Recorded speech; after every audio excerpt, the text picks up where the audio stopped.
Muito bom dia a todos. Hoje é dia 11 de julho de 2026 e nós iniciamos aqui da cidade de Curitiba mais um estudo da Revista Espírita. Este estudo é promovido pela Sociedade Espírita Obreiros do Senhor e demais estudos da Revista Espírita e outros estudos promovidos pela casa podem ser acessados através do nosso site www.obreirosdosenhor.org.br. Em nosso site você encontra links para as playlists dos estudos que ocorrem de forma online e também links permanentes para que você possa participar ao vivo. Então, se você está assistindo este vídeo de forma gravada no YouTube, saiba que você pode participar conosco ao vivo. O estudo da Revista Espírita vai ao ar todos os sábados às 11 horas da manhã. Venha estudar conosco, nos ajudar a interpretar esta grandiosa obra que é a Revista Espírita. Nós estamos estudando o ano de 1862 da Revista Espírita. Chegamos hoje ao estudo de número 36. E no estudo de número 36, nós vamos dar continuidade ao tema que nós iniciamos na semana passada. Então ficaram faltando alguns slides, né, um pequeno trecho para nós concluirmos. Eu vou fazer aqui então um resumo do que a gente estudou no último sábado, e aí a gente adentra nesse finalzinho. Então vamos lá. Então nós estávamos estudando sobre as consequências da doutrina da reencarnação, sobre a propagação do espiritismo. Então esse estudo está lá nas páginas 152 e 156 da Revista Espírita de 1862. O que nós aprendemos na semana passada? Então Kardec, ele explica que a rápida expansão do espiritismo decorre, sobretudo, da satisfação moral proporcionada por sua explicação racional da vida futura, especialmente por meio da reencarnação. Então, ele traz o espiritismo aí como nós temos costumando falar, para suprir aquela deficiência que as demais religiões tinham em explicar a vida futura, o que acontecia depois da morte. Algumas religiões entendem que você iria para o céu ou para o inferno, outras religiões entendem que você fica em estado de sono até o regresso de Jesus, né? Então existiam essas diferenças. E aí o Espiritismo vem dar, né, uma explicação mais aprofundada sobre essa vida futura, trazendo então para nós aí o conhecimento, né, a explicação da reencarnação.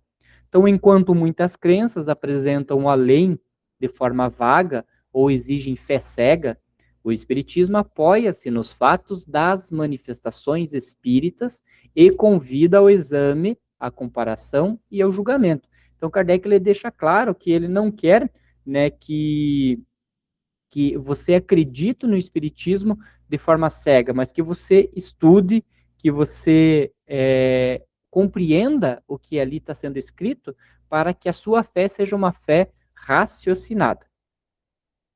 A doutrina não pretende substituir as religiões, isso que foi muito importante, que nós frisamos bastante, né? Então, o Espiritismo ele não pretende substituir nenhuma das religiões, mas oferecer uma interpretação capaz de reconciliar a fé com a razão, recuperando aqueles que se afastaram pela incredulidade.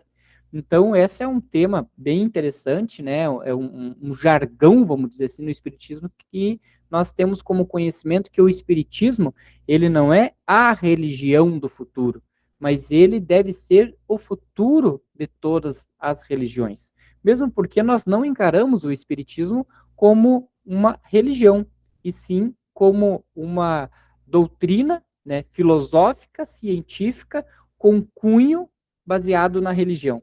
Então, o Espiritismo ele funciona como uma ciência, mas que tem todos os ensinamentos cristãos, né, por trás dela, se baseando, mas nós não temos dogma, não se exige, né, além, lógico, do estudo, do comprometimento, mas não se exige nenhuma ordenação para ser um presidente de casa espírita, para ser um magnificador, para ser médium, para ser doutrinador, né? Então, existe o estudo e o comprometimento para desenvolver, né, essas atividades. Por isso que ele não é uma religião. Mas entendo todas as religiões, essa compreensão que o Espiritismo traz da comunicabilidade entre os espíritos, né, desencarnados e encarnados, a reencarnação, isso ajudaria as religiões a não perderem seus adeptos. Né? Então, Kardec traz isso aqui, ó, que aqueles que se afastaram pela incredulidade, ou seja, aquelas religiões que pregam aquela fé cega, que você tem que acreditar sem mesmo entender, e que perdem seus adeptos, incluindo essas explicações, talvez ela não perdessem essas pessoas, podendo reter mais e conseguir fazer seus trabalhos, que todas as religiões têm trabalhos extremamente úteis no orbe terrestre, conseguiriam fazer os trabalhos, né, com mais amplitude. Então, Kardec sustenta que a pluralidade das existências e a chave que resolve problemas morais e filosóficos antes considerados insolúveis, explicando as desigualdades humanas, a justiça divina e o progresso do espiritismo. Então, nós frisamos bastante aquela questão de que, né, Deus, ele é justo, né, e amoroso e bondoso. Então, a justiça divina, ela não tem favorecimento, ela não escolhe A ou B para ser uma pessoa próspera financeiramente, saúde, no amor, e escolhe, né, outra pessoa para ter problemas financeiros, problemas com saúde, ser uma pessoa que não tem amigos. Então, isso seria muito um privilégio e uma preferência de Deus. Então, Deus não faz isso. Então, no Espiritismo, a gente traz essas explicações de como isso ocorre. Por que nós conseguimos ver esses dois cenários no orbe terrestre. Então, essa coerência lógica torna a vida futura mais compreensível e fortalece a adesão espontânea ao Espiritismo, cuja força está na razão e não na imposição da crença. Então, com esse resumo, eu passo a palavra para o Pereira para dar a continuidade e conclusão do nosso estudo de hoje. Bom dia a todos. Depois desta resumo do Lelo, do estudo anterior, né? Vamos dar continuidade, então, aí sobre o tema, né?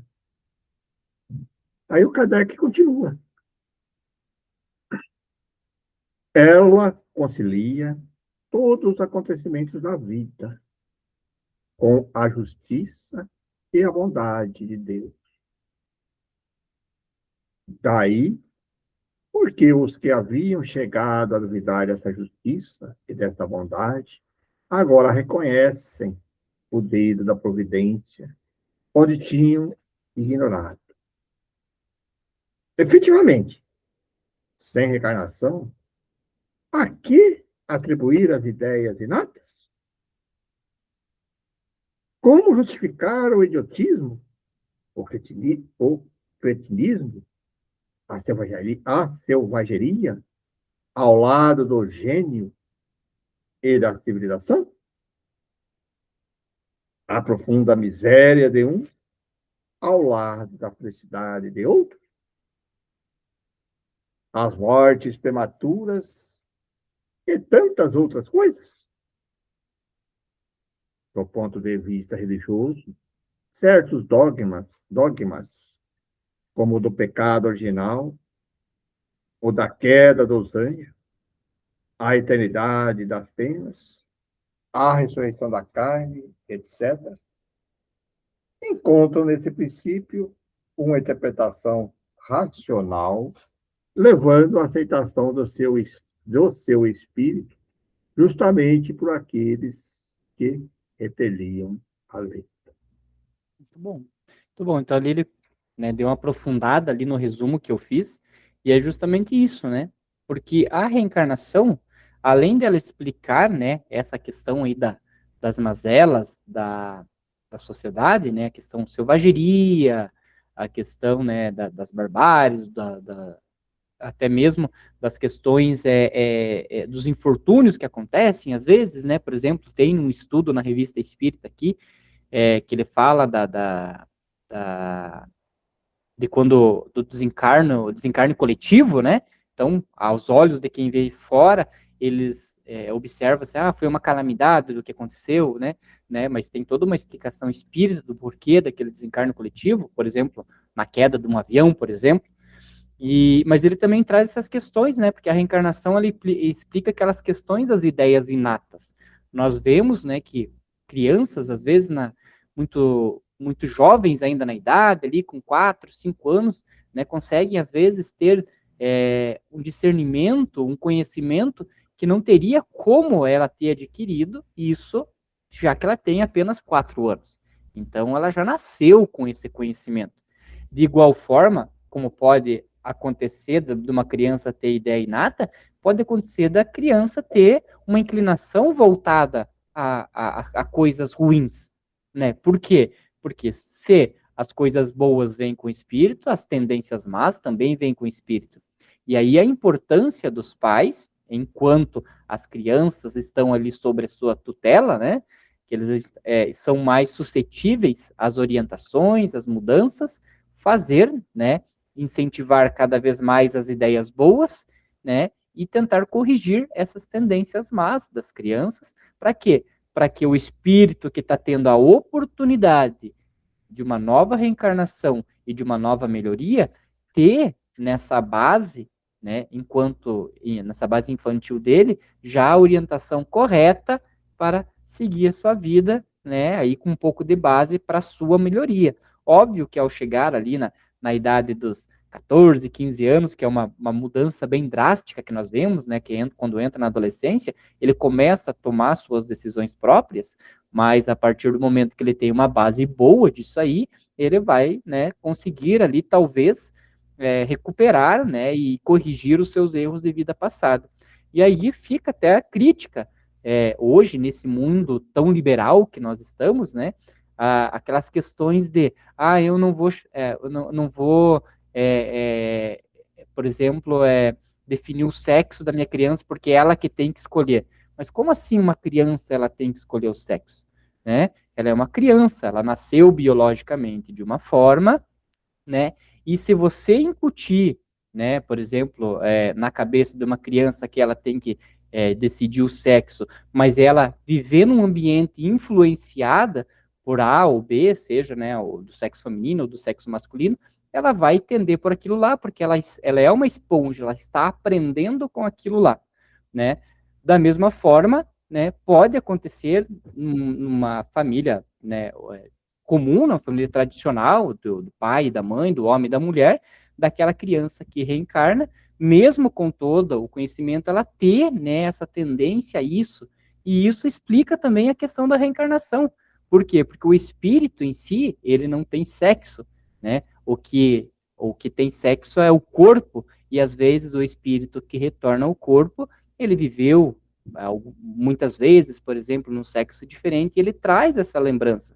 Então veja que a providência divina, ela nos dá todos os elementos para que nós tenhamos o respeito, a compreensão e a caridade com todos indistintamente, com qualquer raça indistintamente, né? E para isso ele nos dá as oportunidades de reencarnações, para que nós vivamos na pele, quando necessário, para que aprendamos a ter esse respeito.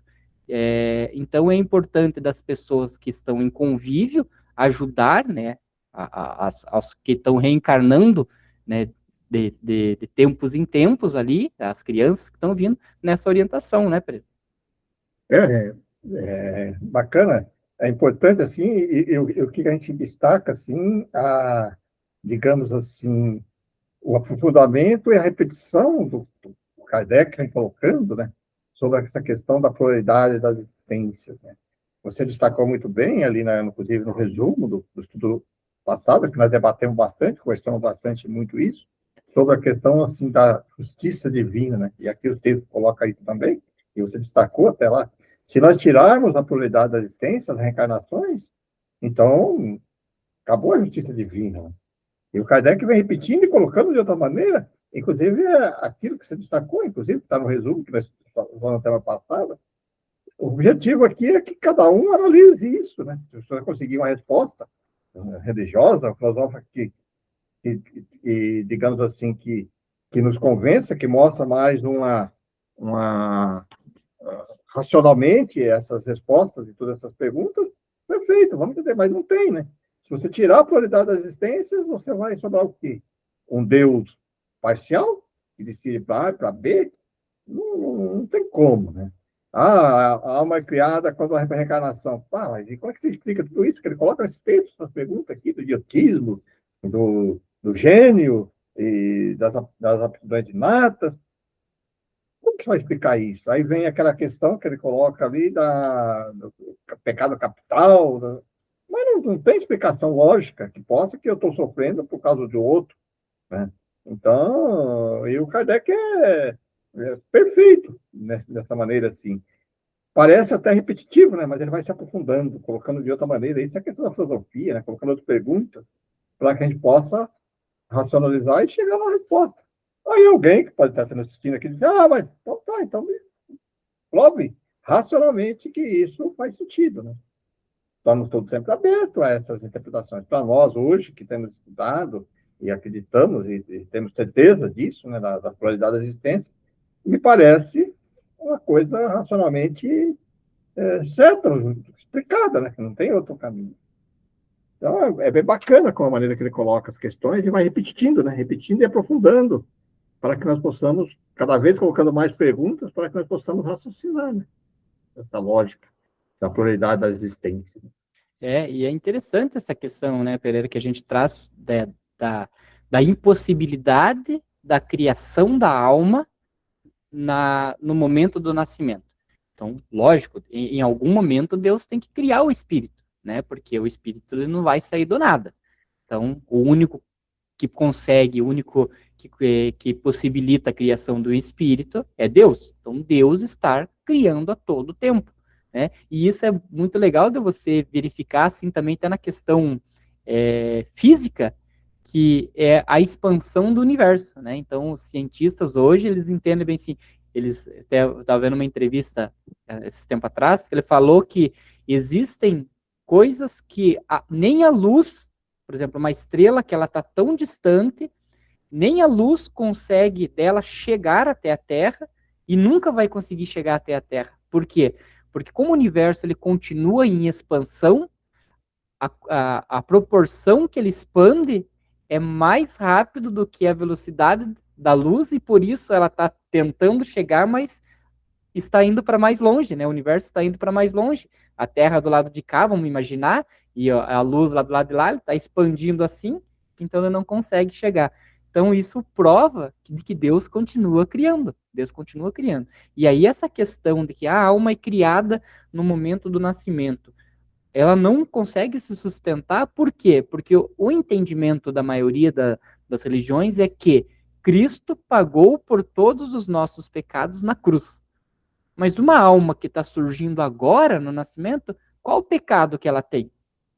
Ou Deus criou ela já com pecado?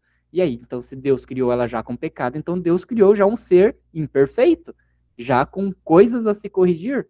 Então veja que essa é a fé cega que Kardec traz, né, que as religiões traz, e que as pessoas, quando começam a pensar sobre isso, se tornam incrédulas. Incrédulas porque não há uma explicação coerente sobre isso. Né?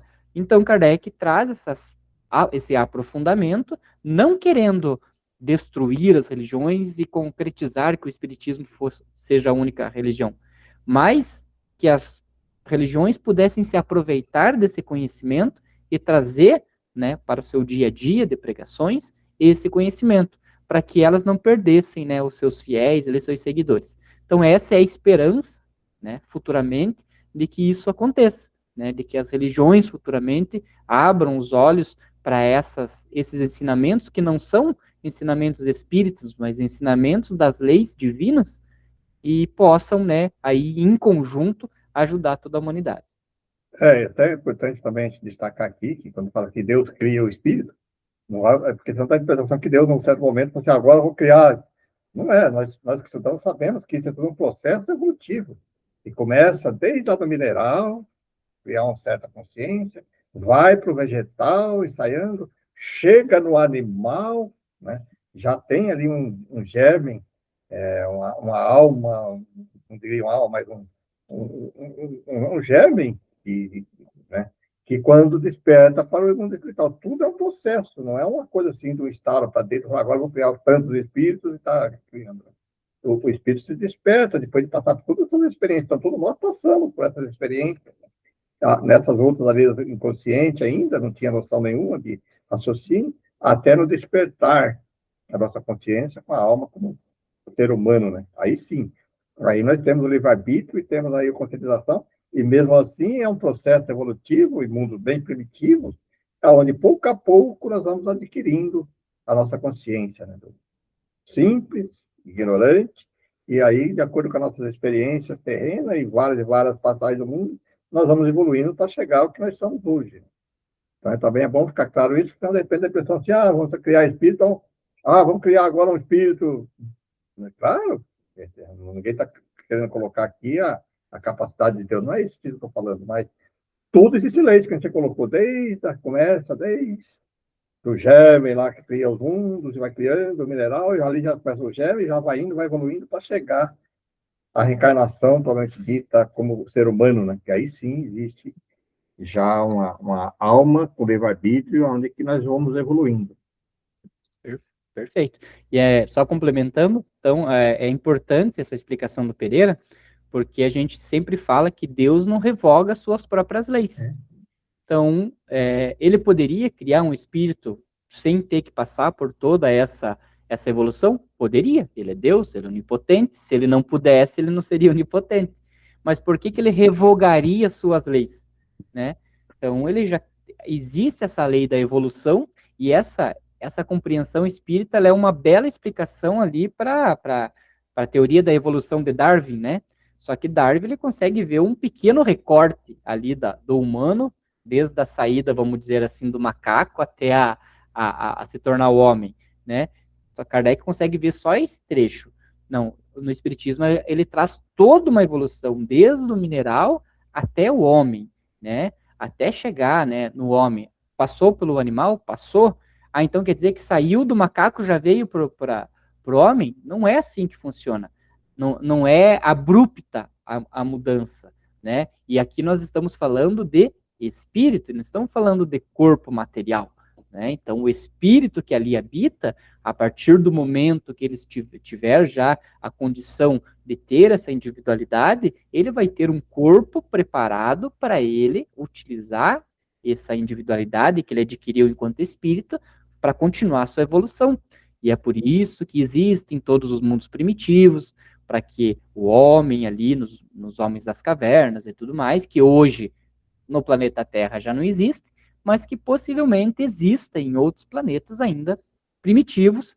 Para quê? Para que os animais de vários planetas, né, que ainda estão evoluindo, passem por essa fase de transição, né, chegando a reencarnar aí na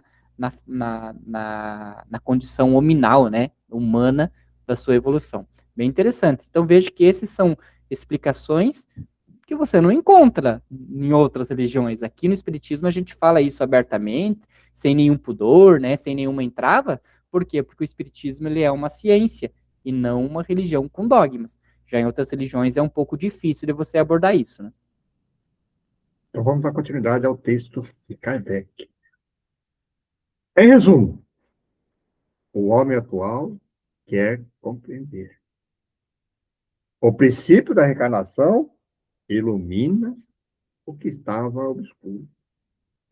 Eis porque dizemos que esse princípio é uma das causas que faz com que o Espiritismo seja acolhido favoravelmente.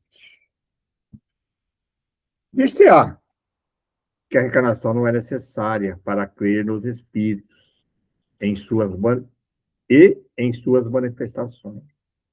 E a prova disto é que há crentes que não admitem. É verdade. Também não dissemos que não possa ser bom espírita sem crer na reencarnação. Não somos daqueles que atiram pedras aos que não pensam como nós. Fantástico, Kardec, né? Perfeito, né? E aqui o interessante é que ele trouxe para dentro aqui do tirando aqui, afastando um pouco as questões das diferenças de religião, ele trouxe para dentro do próprio espiritismo. Eu não conheço, sinceramente, algum espírita que não acredita na reencarnação, porque você já entra no espiritismo, é que nem eu falo. Existem coisas que para você ser espírita são básicas, né? Acreditar na reencarnação, acreditar na comunicação, né, dos espíritos. Se você não acredita nessas duas bases, né, não tem como acreditar. Aí Kardec, ele elenca mais, né, bases, né, como, por exemplo, a comunicação dos espíritos, a reencarnação, a habitabilidade dos mundos, e etc., né? Mas vê que Kardec é interessante, e é interessante porque ele diz que pode existir um bom espírita sem acreditar na reencarnação. Por quê? Por causa da índole, da evolução moral da pessoa. Assim como em outras religiões, existem pessoas em outras religiões que são pessoas muito mais evoluídas que nós, né? Porque tem uma evolução moral, né? Faz a caridade, faz o bem, ajuda a evoluir o ser humano e não acredita em reencarnação. De nada adianta eu acreditar que os espíritos se comunicam, acreditar que reencarnação, mas eu sou uma pessoa que não faz nada de bom para o mundo. Então é óbvio que o acreditar na reencarnação não te torna uma pessoa melhor. O que te torna uma pessoa melhor é o que você faz de bom para a humanidade. Né? É o princípio básico do Espiritismo, né, que é fora da caridade não há, não há salvação ou não há evolução, digamos assim, né? Então, é esse que é o princípio. O restante, não importa, né? Tem pessoas, eu sei que você falou assim, que tem pessoas que é difícil eu contar o espírita, mas eu conheço pessoas que adentram no movimento espírita, não porque ele gosta de estudar, por causa das atividades de caridade, né? Da ajuda às pessoas. Então, a pessoa entra lá e começa a ajudar, engajam em projetos aí de ajuda e tal. Perfeito. Não quer dizer isso, não quer dizer que ele seja um mau espírito. E que pode ser que a pessoa estuda e também, às vezes, não quem que você colocou, que não dedica a essas questões da caridade, né? Quer dizer, não é de você acreditar ou você estudar que vai te fazer um melhor espírito ou não. É isso que ele quer dizer, né? E vamos dar continuidade ao texto aqui. Apenas dizemos que eles não abordaram todos os problemas levantados pelo sistema unitário, sem que teriam reconhecido a impossibilidade de lhes dar uma solução satisfatória.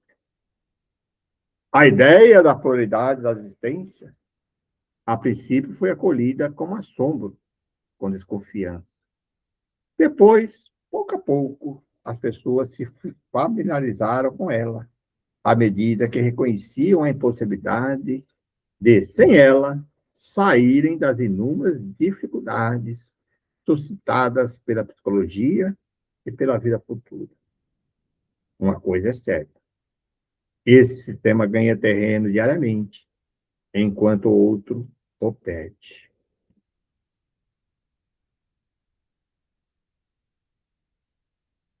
Hoje, na França, os adversários da reencarnação, falamos dos que estudaram a ciência espírita. São em número imperceptível em comparação com os seus partidários. Na própria América, onde são mais numerosos por causas que explicamos em nosso número anterior, o princípio começa a popularizar-se, de modo que podemos concluir que não está longe o tempo em que, sobre esse ponto, não haverá nenhuma dissidência, divergência. E claro que ele está falando de 1862, né? Na época de 1862. Perfeito. Assim a gente termina esse tema que a gente estudou da semana passada, Pereira, e é interessante, né, essa questão de que o Kardec traz ali, que aqueles que estudaram a revista, o Espiritismo, eles chegaram a um ponto que eles pararam de atacar, por quê? Porque tinha muita racionalidade no que estava escrito no ensinamento, né? E aí, a gente vê isso muito claramente ali nos inícios dos estudos da Revista Espírita, que, como nós já falamos aqui, ela começou em 1858, então nós já estamos em 62, já fazem 4 anos, já são 4 anos de Revista Espírita. E aí, no início, a gente vê que tinha muita ataque, né? Aí Kardec tinha que ficar refutando, né, os ataques e tudo mais, e de um tempo, né, para frente ali, acabaram esses ataques. Por quê? Porque era muito racional. E é interessante esse respeito que se tem que ter, tanto nós com outras religiões, como as outras religiões com a nossa. Por quê? Porque cada uma, ao seu momento, está fazendo alguma, tem que estar, né? Não, às vezes não está, mas deveria estar fazendo alguma coisa de boa para aquele núcleo de pessoas, para aquele grupo de pessoas que estão ali. E aí essa semana eu até estava passando ali pelo, não sei se era o Instagram, se era o TikTok, e aí listou para mim, tem um padre lá que ele faz umas pregações e tem muita lógica, assim, no que ele fala, assim, né, questão da caridade, questão do amor, e dessa vez ele falou sobre o espiritismo, né, e aí ele comentou, né, que ele bem assim, não existe católico que seja espírita, ele deixou claro, ele bem assim, por quê? Porque nós, católicos, nós não acreditamos na reencarnação, nós acreditamos na ressurreição e não concordamos com a questão da comunicabilidade dos espíritos. Aí eu assisti todo o vídeo dele, mas ele não criticou o espiritismo. Ele falou: nós, na nossa religião, acreditamos assim. Então, para eles, você acreditar em reencarnação, você não pode ser católico. Aí ele até finaliza o vídeo dizendo assim: mas se eles preferem acreditar assim, tudo bem, não tem problema, né? É opção deles. Então, acho que é isso que a gente tem que também fazer, né? A gente sempre fala, olha, cada religião ele tem o seu modo de pregação, às vezes nós não concordamos, né? Gostaríamos que elas implantassem alguns ensinamentos que o Espiritismo prega, mas longe de nós, né, dizer que é melhor uma pessoa estar se drogando na esquina ou bebendo ou qualquer outra coisa deplorável para o corpo e para a alma, né? Seria melhor isso do que estar em religião A ou B? Claro que não, é melhor que ela esteja numa religião A ou B, que pelo menos lá o grupo de pessoas falando em Cristo, né, sobre as atitudes de Cristo, ela vai estar pelo menos aí num caminho, né, moralmente correto. Então é importante isso também, né, principalmente nós que fazemos esses vídeos, que vão para a internet, e outros influenciadores que falam isso, sempre demonstrar esse respeito, né, com as demais religiões, pois todas elas devem estar fazendo um bom trabalho de evolução para a humanidade. Tem, inclusive, alguns. Infelizmente, não existe, né? Alguns grupos meio radicais que são meio, vamos dizer assim, severos, aí criticam e condenam tal, esse tipo. Mas o que eu percebo, assim, vamos falar assim sobre o catolicismo, que eu estou falando do catolicismo, porque a minha família é católica, né? Da família que eu falo meus irmãos, e eu conheço muitas pessoas, e conversando com eles mesmo, eles aceitam muito bem a pluralidade da existência, a reencarnação, só que gostam de estar ali, naquela maneira, é, dos dogmas, do ritual, gosta e se sente bem, mas você conversa com eles assim, às vezes até naqueles encontros meio formais, que está assim, de família, as coisas assim, fala, deve ter sido. Esse dia eu vi bem claramente isso, a pessoa falando. Mas ele deve estar pagando alguma coisa de outra vida. Quer dizer, no fundo, ele acredita. É aquela maneira, né? E é que o Kardec coloca naquele texto anterior, né? Não é, às vezes são mais espíritas do que muitos espíritas que estão no movimento, não vou dizer que é espírita, está no movimento espírita, né? Se titulando porque eles fazem caridade, ajuda e tal, e gostam daquela maneira. Então, cada um no seu momento. E, felizmente, diminuiu muito, né? Porque na época de Kardec, você falou no começo, era muitas essas críticas que condenava totalmente isso, que dizia. Existe sim ainda algumas linhas evangélicas mais que fazem, às vezes, algumas coisas assim, colocando como demônico, não sei o quê, que tudo, mas está diminuindo bastante isso, né? Quer dizer, eles ficam na deles, gostam daquela maneira, porque nem falou da questão do padre, ele foi perfeito isso. Pô, e eles não deveriam ser mesmo, né? Porque se ele fosse católico mesmo, ele não deveria, ele não poderia. Mas ele falou, olha, tudo bem, né? Dizer, aceita isso como faz parte da evolução de cada um. Então, tem essas coisas assim que a gente percebe, assim, que as pessoas preferem aquilo né? e segue a vida, que nós digamos assim. Muito bem. Então vamos introduzir agora um novo tema que Kardec vai trazer, e é um tema bem interessante, que a gente já estudou e ele vem dar aqui mais algumas pinceladas. Então, o tema agora é epidemia demoníaca na Saboia. Que eu trouxe o mapa só para a gente ver onde que é a Saboia. Então, ele é lá em Morzan, né? Então, a gente já estudou esse tema aqui, né, Pereira? Um tema bem rico, bem interessante, dos processos de Morzan. Então, aqui só para a gente ver, né? Então, Paris estava aqui, lá em cima, né? Estava aqui, não está aqui, né? Lá em cima. Então, França, a divisa entre França e Suíça, né? Essa partezinha aqui, onde ele vai tratar sobre esse tema, né? Epidemia demoníaca na Saboia. Está nas páginas 156 a 162 da Revista Espírita. Então vamos lá.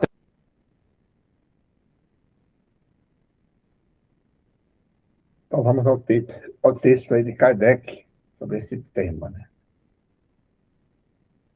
Algum tempo atrás, os jornais falaram de uma monomania epidêmica que se manifestou numa parte da Alta Saboia, enquanto a qual falharam todos os socorros da medicina e da religião. O único meio que produziu resultado mais ou menos satisfatório foi a dispersão dos indivíduos em diferentes cidades. A respeito, recebemos do capitão B, membro da Sociedade Espírita de Paris atualmente, em Annecy, a seguinte carta. Então vamos lá agora a carta de Deixa eu Annecy. só fazer um comentário, Pereira. Você vê como funcionavam as coisas antigamente e hoje não é tão diferente, né?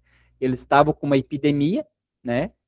Ali eles estavam até tratando, às vezes, com uma questão de saúde e tudo mais, e para dar uma amenizada, o que eles fizeram?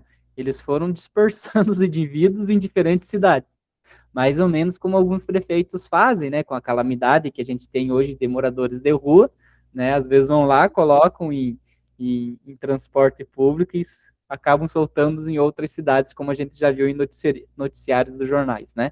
Então, ao invés de tentar corrigir essa questão, né, separam em outras cidades. Só que aqui nós estamos falando de questão de influência espiritual, e aí eu pensando, na hora que eu estava montando o slide, ele fala, né, que diminuiu. Eu falei, mas realmente tem uma certa lógica, por quê? Porque se existe uma falange de espíritos pouco evoluídos que estavam influenciando aquela população, a dispersão das pessoas dispersaria também um pouco dos espíritos que estavam ligados com ela. Então, iria diminuir um pouco, e aí vamos imaginar assim, que 80% da população estava, vamos imaginar, 80% estava com esse problema dessas obsessões e subjugações. Se eu pego isso e diminuo na cidade, deixo, por exemplo, 15% apenas na cidade com esses problemas, sobraram 20% de pessoas que não tinham essas influências, ou seja, em tese, ali existiam mais influências benéficas do que influências maléficas, e aí conseguiria, aos poucos, ir melhorando a situação. Então, vejo que tem total lógica, né? Essa questão deles dispersarem esses espíritos lá, mas isso não resolveu. A carta diz exatamente isso, ó, produziu resultados mais ou menos satisfatórios, ou seja, não resolveu a situação. Então vamos à carta agora. Annecy, 7 de março de 1802. Senhor Presidente, querendo ser útil à sociedade, tenho a honra de vos remeter uma brochura que me foi enviada por um de meus amigos, o Dr. Caílio, encarregado pelo ministro de acompanhar o inquérito feito pelo senhor Constant, inspetor das casas de alienados, sobre os casos muito numerosos de demonomania observados na comuna de Morzine, distinta de Tonon. Até hoje, esta infeliz população se acha sob a influência da obsessão, apesar dos exorcismos, dos tratamentos médicos, das medidas tomadas pelas autoridades e dos e dos internamentos nos hospitais do departamento. Os casos diminuíram um pouco, mas não cessaram, permanecendo o mal, por assim dizer, em estado latente. Querendo exorcizar esses infelizes, na maioria crianças, o cura, né, o sacerdote lá, né, mandou trazê-las à igreja, conduzida por homens vigorosos. Mal havia pronunciado as primeiras palavras latinas, reproduziram uma cena horrorosa. Gritos, saltos furiosos, convulsões, etc. A tal ponto que mandaram buscar os soldados e uma companhia de infantaria para restabelecer a ordem. Não consegui obter todas as informações que gostaria de poder vos dar hoje, mas os fatos me parecem bastante graves para merecer vosso exame. O doutor Ataúd de Leon, médico alienista, leu o relatório da Sociedade Médica dessa cidade, o qual foi publicado pela Gazeta Médica de Lyon, e que podereis obter através de vosso correspondente. Então, você vê a gravidade, né, que chegou a quantidade de pessoas, né, subjugadas e obsidiadas lá naquela comunidade, que as igrejas, né, elas estavam pedindo para homens fortes, né, conseguir trazer as crianças. Imagina o tanto que essas crianças se debatiam, que não era qualquer pessoa que segurava a criança, então eles pediam para homens fortes, e mesmo assim, quando chegou lá e os padres começaram a fazer a tentativa do exorcismo ali, né, a oração de São Bento, né, vade retro, satana, né, não me influencia em coisas más e tal, aí que o espírito ficava doido, né, saltando, gritando, né, tendo convulsões, né, e às vezes o exorcismo ele não era eficiente naquela ocasião, né, continuando a se debaterem e tudo mais, né, foi necessário até soldados. Veja que o grau que chegou a isso, né, a obsessão, né, a influência dos espíritos naquela comunidade. E aí é legal porque agora o que vai ter aqui, ó, então o doutor Ataúd de Lyon, ele é um médico, né, especialista em doenças mentais, né, leu o relatório da Sociedade Médica dessa cidade e que foi publicado na Gazeta Médica de Lyon. Então veja, foi um caso bem grande naquela época. Não foi uma coisa, o espiritismo foi e pegou um caso ali, daquele que ninguém se fala. Não, naquela época saiu nos jornais da cidade. Então foi um caso bem grandioso lá que Kardec traz aqui para a gente estudar. Né? No hospital dessa cidade, temos duas mulheres de Morzan que estão em tratamento. O doutor Caille concluiu por uma afecção nervosa epidêmica que escapa a toda espécie de tratamento e de exorcismo. Só o isolamento produziu bons resultados durante as crises. Todos esses infelizes, obsedados, pronunciam palavras obscenas. Dão saltos prodigiosos por cima das mesas, trepam em árvores, nos telhados, e às vezes profetizam.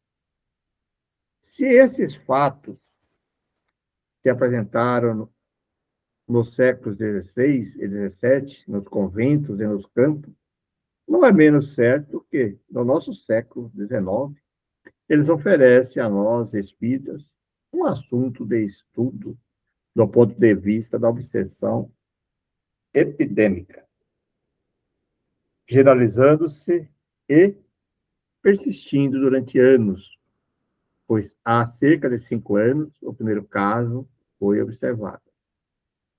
Terei a honra de vos enviar todos os documentos e informações que puder. Obtei de seta B, né? Assinou por letra B.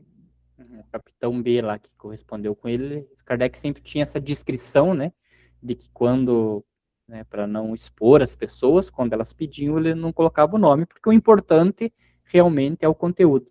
E veja que interessante, né? Ali o capitão B ele cita, né, que isso aconteceu no século XV, aconteceu no século XVI, só que agora acontecendo no século XIX e agora com o conhecimento que se tem do Espiritismo, poderiam se estudar melhor esses eventos que vinham acontecendo, né? Então, esses seriam elementos favoráveis até para aprofundamento dos estudos espíritas. E, inclusive, todo esse estudo que teve aí, 62, então o livro dos médios, se eu não me engano, é de 61, então tudo isso compôs daí o livro dos médios, onde tem toda a parte, né, da subjugação, da obsessão e etc., que Kardec ele vai separando daí ali em fases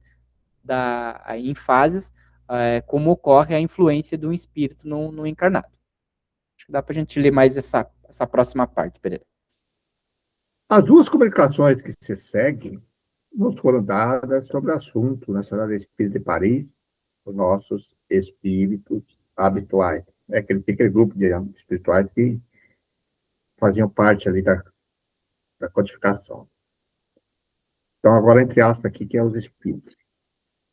Não são médicos, mas magnetizadores, espiritualistas ou espíritas que deveriam ser mandados para dissipar a legião dos espíritas malvados, extraviados no vosso planeta. Isso lá no Morzano, no primeiro caso que nós estudamos, ficou bem claro que os únicos que conseguiram resultado foi quando os magnetizadores, um magnetizador atuava lá que conseguia resultado. E aqui ele vem ressaltando isso novamente. E é importante que não foi Kardec que falou que eram os magnetizadores, né? Foi um guia espiritual. Um guia espiritual que falou, olha, não adianta vocês enviarem médicos e tal, por quê? Porque especificamente naquela religião que está, naquela região, o que está ocorrendo não é questão médica, é uma questão de influência espiritual. Então, enviar médico para dopar as pessoas lá com os medicamentos, como até hoje ocorre, né? Alguns centros psiquiátricos onde algumas pessoas que estão lá estão por influências espirituais e não por questões patológicas, dopa a pessoa e aí a pessoa fica lá, né? Meio que morto-vivo. Então não adiantava fazer isso, porque passando o efeito do remédio voltava todos os sintomas. Por quê? Porque eram influências espirituais.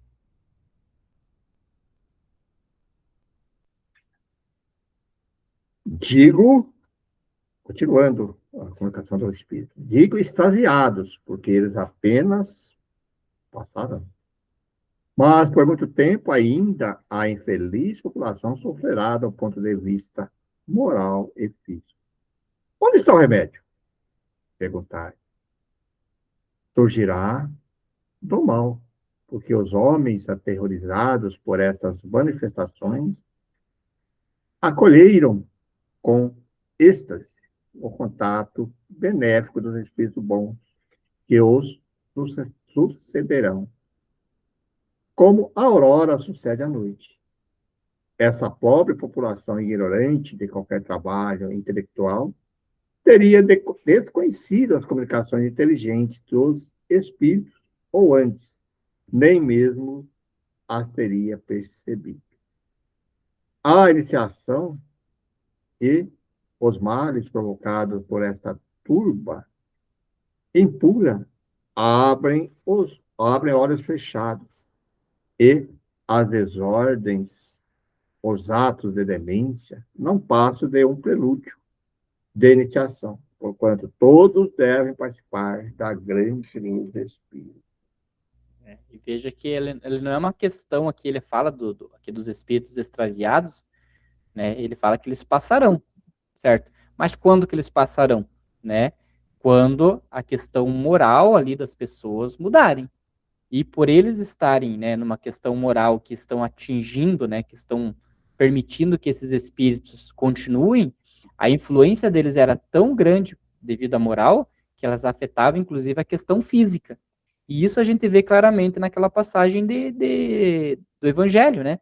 Que o pai do menino traz ele lá, por quê? Porque ele falava que ele era comedido por influências espirituais, que inclusive arremessavam ele ao fogo, né? Então o jovem lá que estava obsediado, o espírito que estava nele tinha tanto domínio sobre o rapaz que ele conseguia, inclusive, fazer ele se jogar no fogo. Então veja que a questão física, quando chega a esse nível, também afeta, né? Porque a pessoa acaba se atentando contra a própria vida. E aqui é interessante que ele fala aqui no finalzinho, que vê, que a questão que eu achei interessante, que ele fala aqui, ó, eles atingiram, né, essa parte pobre da população, ignorante de qualquer trabalho intelectual, que teriam desconhecido as comunicações inteligentes. Então aqui é importante a gente frisar que, não é que os espíritos vão atacar somente os pobres, somente as pessoas que são iletradas, né? Então é muito diferente disso.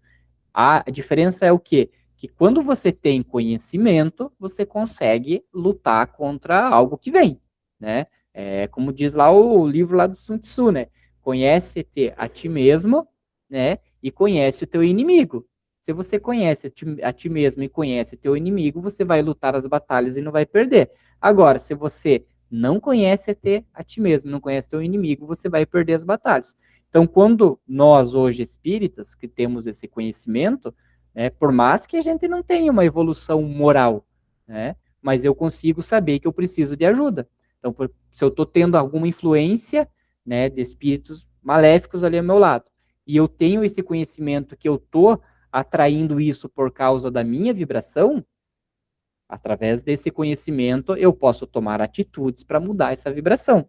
Agora, se eu não tenho conhecimento de que esses espíritos estão chegando sobre mim devido à minha conduta, eu continuo com a conduta e continuo com a porta aberta para que esses espíritos se acheguem. Então é nesse sentido que Kardec quer falar isso, né? Que as pessoas, elas eram, né, eram pessoas ignorantes com relação a esse assunto espiritual e até mesmo na questão de outros assuntos científicos e tudo mais. Então, por isso que talvez ali a conduta delas naquela época atraíram espíritos e elas não tinham nenhum conhecimento para conseguir afastar isso delas. É interessante que a primeira pergunta que ele fala ali, onde está o remédio? Ele fala que surgirá pelo mal. É nesse sentido que está falando, porque o remédio vai estar, se a pessoa de tanto sofrer de encontrar isso aí, ela vai procurar ajuda, né?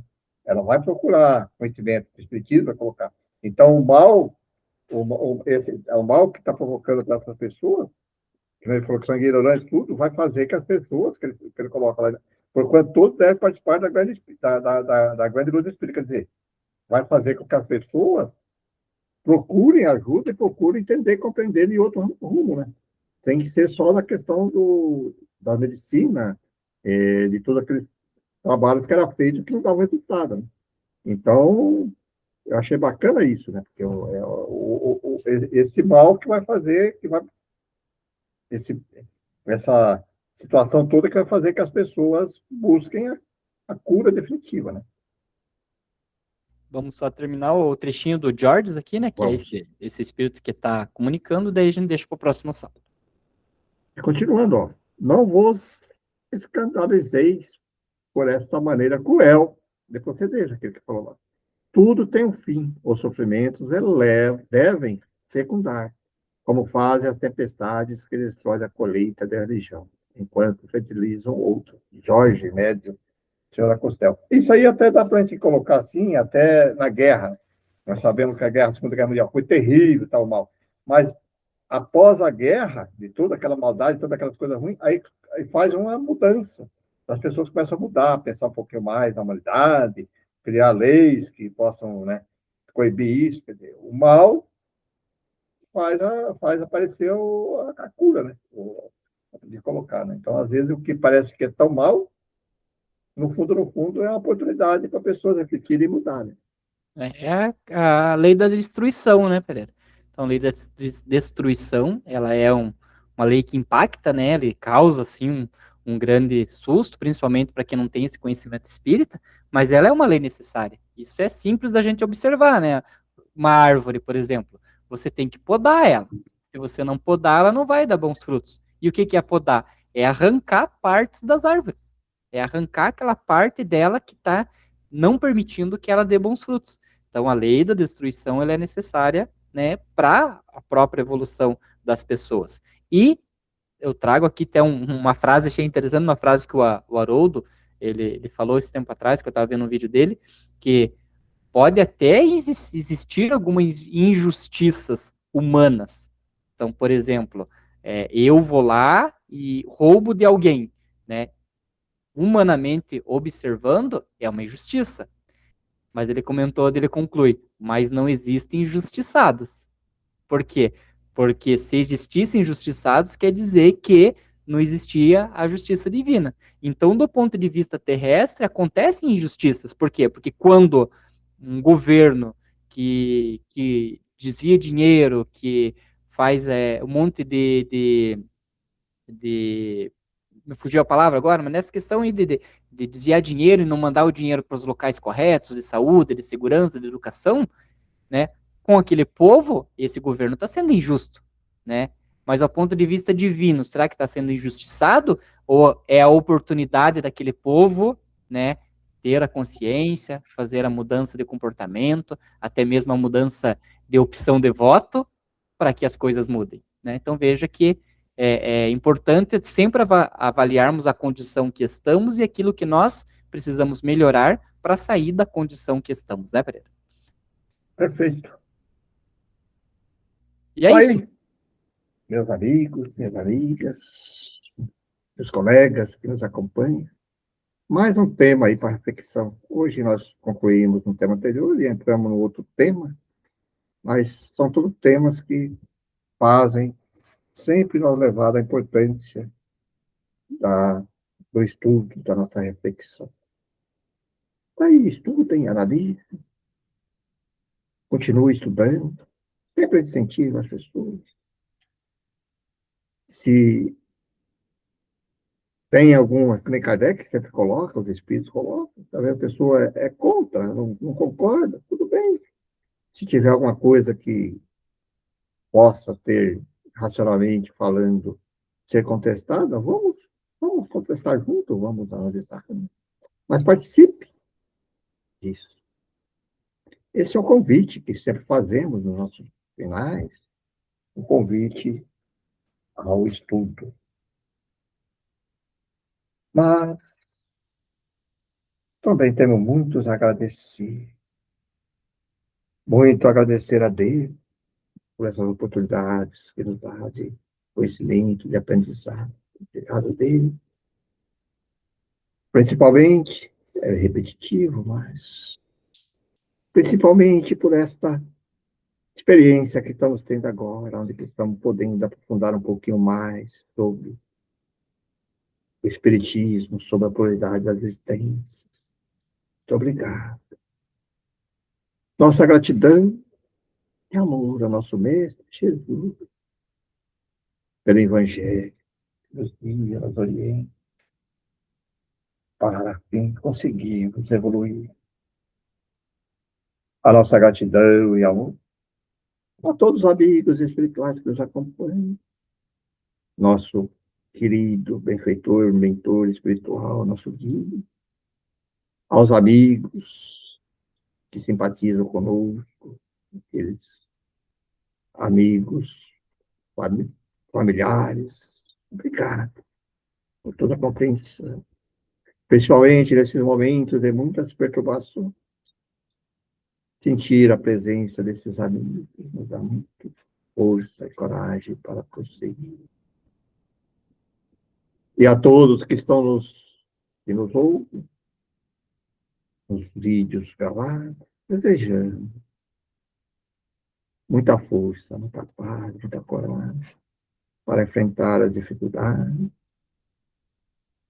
Fé, força, amigo. Tenha um excelente fim de semana e que possamos nos reunir novamente na próxima semana para mais um estudo desta filosofia tão rica. Que assim seja.